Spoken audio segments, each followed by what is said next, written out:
Dear students, आज मैं आपको fourth poem the lake isle of Innisfree कराऊंगी, जो क्या है W.B. यीट्स के द्वारा लिखी गई है।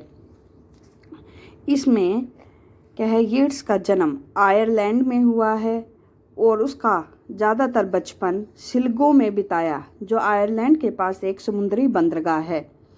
इनिस्फ्री एक ऐसे द्वीप का नाम है जो सिल्गो के समीप एक झील में स्थित है। यीट्स ने यहाँ पर अनेक बार यात्राएं की और इस द्वीप की सुंदरता उसके मन पर गहरा प्रभाव डालती है। जब यीट्स अपने माता पिता के साथ लंदन में जाकर रहने लगा तो वह सिल्गो और इनिस्फ्री द्वीप के सपने लिया करता था। यीट्स एक दिन लंदन में था जब उसने यह कविता लिखी कि वह लंदन की एक सड़क पर खड़ा था जब उसने एक केमिस्ट की दुकान पर एक चलता हुआ पानी का फुहारा देखा। तब उसे ये इनिस्फ्री की द्वीप की याद आ गई और उस समय वह बहुत ज़्यादा उदास था और इस कविता में कवि अपने इनिस्फ्री में जाने की इच्छा को व्यक्त करता है। देखो किस तरह इसमें बताया गया है। I will arise and go now go to Innisfree. कवि कहता है कि मैं जल्द ही उठूँगा, गो नाउ अभी जाऊँगा, गो टू इनिस्फ्री में, and A small cabin build their, वहाँ एक छोटा सा कैबिन बनाऊँगा, ऑफ क्ले होता है मिट्टी, एंड वेटलेस मैट, वेटलेस मतलब टेढ़ी मेढ़ी टहनियों के द्वारा जो बना हुआ होगा। 9 bean rows will I have there, मैं वहाँ पर 9 सेम की फलियों की पंक्ति लगाऊंगा। A hive for the honey bee, मधुमक्खियों के लिए वहाँ एक हाई छत्ता बनाऊंगा। And live alone in the bee loud glade, और मधुमक्खियों की भिनभिनाती आवाज़ में मैं वहाँ पर अकेला रहूँगा। And I shall have some peace there, और कहता है शायद मुझे वहाँ पर शांति मिलेगी। For peace comes dropping slow, क्योंकि उसे पता है शांति धीरे धीरे आती है।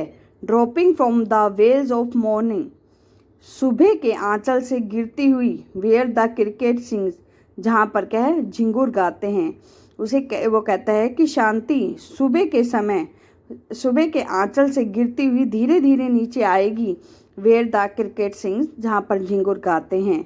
There midnight all A glimmer, अर्धरात्रि जो तारों के प्रकाश से चमक रहा होगा। And Noon A purple glow, और दोपहर को धूप पर्पल कलर की रोशनी फैला रही होगी। And evening full of the linnet wings, और शाम जो लीनेट विंग्स, लीनस यहाँ नीलकंठ, विंग्स पंखों से भरा होगा। कहने का मतलब शाम के टाइम नीलकंठ पक्षी आकाश में घूमने आते हैं, उस समय वो आकाश नीलकंठ पक्षियों से भरा होगा।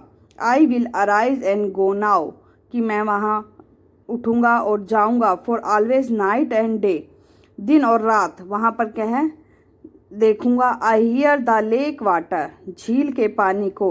Lapping with low sounds by the shore, तट से टकराते हुए धीरे धीरे आवाज़ को मैं वहाँ पर उसकी गोद में सुनूँगा। While I stand on the roadway, कि जब मैं सड़क पर खड़ा हूँगा। ऑन द पेवमेंट ग्रे, उस पगडंडी पर।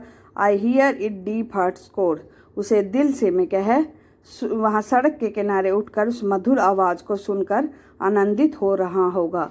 देखो क्यों कहा गया है, क्योंकि लंदन में वो अपनी लाइफ में बिजी है और उस दिन उदास है, तो वो जिस द्वीप पर पहले बचपन में जाया करता था वही चीज़ें दोबारा याद करता है कि मैं वहाँ पर द्वीप पर दोबारा जाऊँगा, एक छोटा सा कैबिन बनाऊँगा जो मिट्टी और टहनियों से बना होगा। 9 सेम की फलियाँ वहाँ पर उगाऊंगा और मधुमक्खियों के लिए छत्ता भी बनाऊंगा।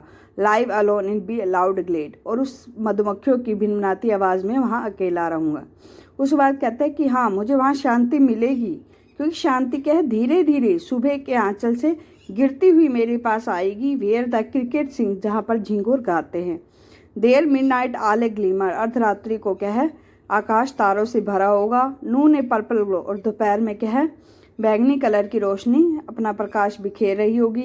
इवनिंग फुल ऑफ लीनट्स विंग्स, और शाम झिंगुर के पंखों से भरी होगी। आई will arise and go now, मैं उठूँगा और जाऊँगा। For always night and day I hear the lake water lapping the low sounds by the shore, दिन और रात मैं उस पानी को तट से टकराते हुए धीरे धीरे सुनूंगा। जब मैं रोड पर खड़ा होऊंगा या फुटपाथ पर या पगडंडी पर उन आवाज़ों को सुनकर आनंदित हो रहा होऊंगा।